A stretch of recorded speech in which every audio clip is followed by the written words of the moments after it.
Alors, bonsoir à tous, bonsoir à tous, bonsoir à tous. Alors, je vais prendre une petite gorgée de mon jus de citerre d'hier qui était un délice. Voilà, donc qui est un délice. Ouh. Mhm. Alors, les amis, il est 22h30. J'ai rien filmé aujourd'hui parce que j'avais la flemme, on est dimanche. J'ai pas bougé de la maison, c'était en mode farniente, ok? Du coup, j'ai réfléchi, et je me suis dit, qu'est-ce que je fais comme vidéo aujourd'hui? Et ne voilà-t-il pas que je me suis dit, ben, on va faire un truc qu'on avait prévu de faire depuis un petit moment, on savait pas encore quel format faire, et ben on va faire ça ce soir. On va faire ça, ça va être la première, ça va être le lancement, enfin le lancement. Donc, sans plus attendre, enfin, on va attendre un petit moment quand même. Yellow. Donc 5 outils pour une productivité de bâtard. Voilà. Je pense que vous en utilisez quelques-uns parmi ceux-là, mais peut-être que vous les connaissez pas tous. J'en ai listé une quarantaine pour l'instant parce que oui, je suis un gars qui utilise pas mal d'outils et j'aime bien tester les trucs. On va sauter directement dans le téléphone. Boum. Et maintenant, on peut ouvrir ici mon petit Trello. Donc vous êtes directement dedans. Donc je vais pas vous spoiler les prochains outils, etc. Mais en gros, Trello, ça ressemble à peu près à ça, ok?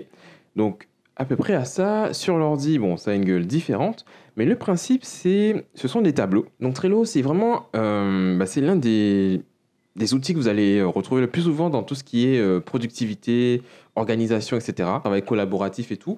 Donc en gros, il te permet de créer des tableaux qui vont être séparés en colonnes. Donc on va aller voir ça tout de suite. Par exemple, le tableau de mon blog.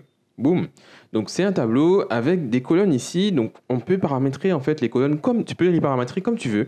Tu mets ce que tu veux. Donc pour la gestion des articles de mon blog, donc j'ai les catégories pour les avoir sous les yeux parce que c'est intéressant après pour classer mes articles.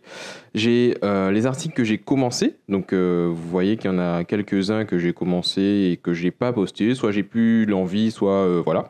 Et là donc justement c'est une colonne que j'ai fait spécialement pour la série d'aujourd'hui parce que en fait ici j'ai listé tous les outils que je vais vous lister. Donc je vais aller vite comme ça vous n'allez pas les voir. Donc pour l'instant j'ai 6 fois 5 outils je crois.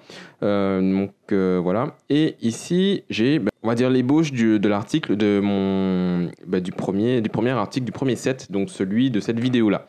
Donc quand je vais poster la vidéo je vais aller corriger les fautes de cet article et ensuite je vais pouvoir le poster et vous envoyer dessus pour ceux qui veulent plus de choses et plus de machin truc. L'intérêt de ce fonctionnement là, c'est qu'on peut ranger toutes ces idées. Donc j'ai un tableau par exemple ici avec toutes mes idées, ça c'est toutes les idées que j'ai notées au fil des années, les trucs qui sont déjà existants, les projets photos, les trucs qui sont faits, etc.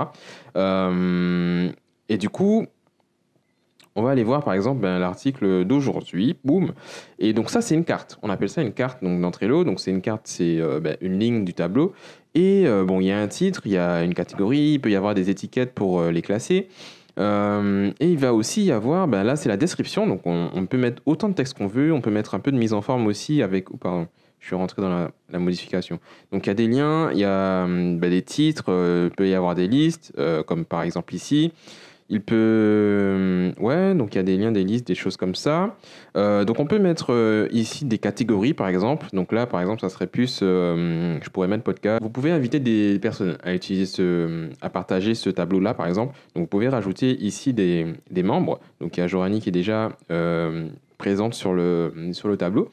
Donc je peux l'inviter à rejoindre cette carte et je peux aussi mettre des commentaires et la personne qui a créé ou les personnes qui sont inscrites sur la carte vont recevoir un mail ou une notification sur leur application. C'est vraiment super intéressant pour le travail collaboratif. On l'utilise aussi pour les travaux de développement. J'ai plusieurs équipes ici.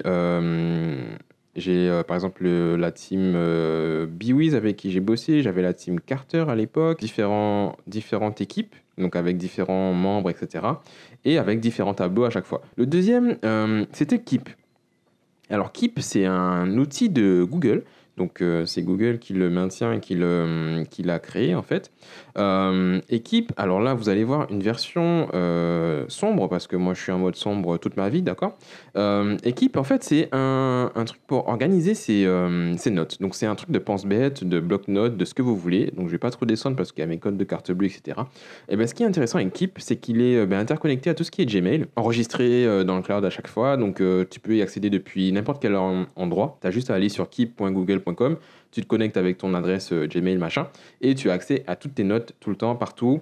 Il y a une appli qui est très bien foutue, donc tu peux écrire du texte.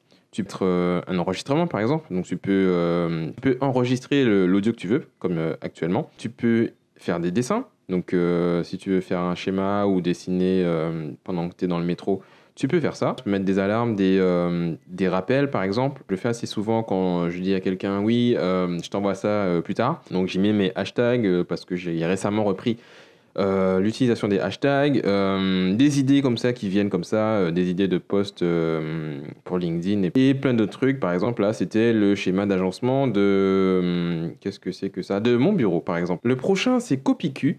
Donc, CopyQ, c'est pas ce que tu crois. C'est pas ce que tu crois. CopyQ, alors, c'est un utilitaire de presse-papier. Donc de presse-papier, donc de copier-coller en fait. Ça va sauvegarder tes copier-coller, ça va faire un historique de tes copier-coller sur ton ordi. Donc là, c'est vraiment pour les ordis, pour tout ça. Sur ton téléphone, tu n'en as pas spécialement besoin, je pense. Je vais te faire une petite capture d'écran succincte et rapide par rapport à ça. Et du coup, en fait, dessus, tu as tu as tous tes historiques de copies, voilà, des photos, des liens, des textes, ce que tu veux, des liens, des fichiers, etc. Et ça te permet de ne plus rien perdre déjà, et aussi d'éviter de faire copier, coller, retourner, recopier la même phrase pour la recoller. Donc tu as tout à portée de main, tu cliques, tu double-cliques, ça recolle, enfin bref. C'est vraiment super cool. Qui utilise un Mac, j'utilisais Alfred. Donc c'est un utilitaire un peu plus global, mais il a un gestionnaire de copier-coller qui est plutôt sympa. Alors le prochain, c'est Canva. Tu vois, c'est le Photoshop du pauvre, c'est le Photoshop du non-designer, c'est le Photoshop sans licence et sans formation. Bien sûr, tu peux payer si tu veux. J'utilise pour toutes mes miniatures de vidéos. J'utilise pour des stories des fois, pour faire des stories un peu stylées. J'en ai fait par le passé pour les posts pour les pubs que je fais sur Facebook etc. Je l'ai utilisé pour faire le logo Maco Jaune par exemple, parce que j'avais la flemme de le faire sur Photoshop, enfin sur Illustrator ou quoi que ce soit, même si je sais les utiliser. Ce qui est cool en fait, c'est que il te propose des designs. Donc ça c'est assez intéressant parce qu'il y a des graphistes qui se cassent le cul pour faire des designs et te propose des designs qui sont gratuits. Donc tu peux l'utiliser par exemple, tu peux l'éditer comme ça. Et tu peux aller modifier tout ce qu'il y a, tout ce que tu veux modifier. Donc tu peux choisir les formats par rapport à l'utilité, enfin à ton besoin. Donc par exemple, tu as vraiment différents setups pour les différents trucs. Donc tu as les Twitter, tu as les posts Twitter, tu as les bannières pour ton blog, tu as la miniature YouTube, donc quand tu n'as vraiment pas d'idée pour faire un truc, pour faire un fly, donc on peut faire des trucs vraiment très pro là-dessus. Pour avoir de la top qualité, je pense, pour imprimer, etc., il faudra peut-être payer. Mais voilà. Donc pour te montrer un petit peu, au niveau des designs, tu vois, j'en ai quand même un paquet. Donc si tu as vraiment un besoin, graphique, rapide et concis, tu n'as pas spécialement envie de te casser la tête, gratos, tu peux vraiment l'utiliser. Donc c'est bon, c'est un peu plus facile à utiliser sur l'ordi, mais sur le téléphone, ça dépanne, ça fonctionne. Ok, et le tout dernier, c'est Telegram. Telegram, c'est le papa de WhatsApp. Voilà, c'est tout ce que j'ai envie de te dire. Telegram, c'est le boss. Donc j'ai pas trop envie de te montrer mes conversations quand même parce que voilà, on va aller voir voilà, on va avoir une vue fantôme là avec des gens chelous. Alors Telegram, c'est un WhatsApp mais en mieux. Tout simplement. Tu vois, WhatsApp, toutes les contraintes que tu as sur WhatsApp, par exemple, qu'il faut enregistrer un numéro de téléphone pour pouvoir contacter la personne, que les groupes sont limités à je sais pas combien de personnes, que tu peux pas envoyer des photos en bonne qualité, n'importe quel type de fichier. Donc, sur Telegram, tous ces problèmes sont oubliés. On me dit si ça t'a plu, si tu as découvert des trucs, si tu veux des liens, des choses comme ça, tout sera dans l'article que j'ai déjà écrit et que je vais publier sûrement demain matin.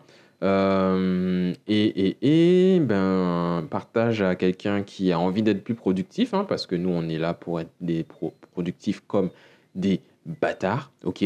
Donc, 5 outils, je vais essayer d'en faire assez régulièrement. C'est tout pour moi et à plus tard.